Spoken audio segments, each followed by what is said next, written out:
The flip-flop, more than just footwear.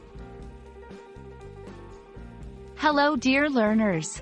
Today, we're diving into an interesting English phrase, flip-flop. You might be thinking of sandals, but there's more to this phrase than meets the eye. Let's unravel the mystery of flip-flop together. Flip-flops are a type of sandal.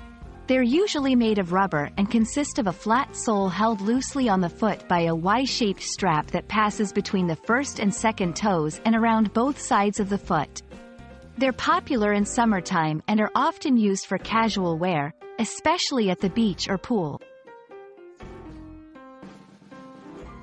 In English, the term flip-flop can also be used as a verb or a noun to describe a complete change in opinion or policy. For example, the politician seemed to flip-flop on his views about the environment. There have been many flip-flops in the company's marketing strategy. The term suggests inconsistency or unpredictability, like the back and forth movement of a flip-flop sandal when walking. To help you grasp the concept better, let's look at some sentences. 1. I can't trust him, he always flip-flops on his decisions. 2. Wearing flip-flops to a formal event is generally considered inappropriate.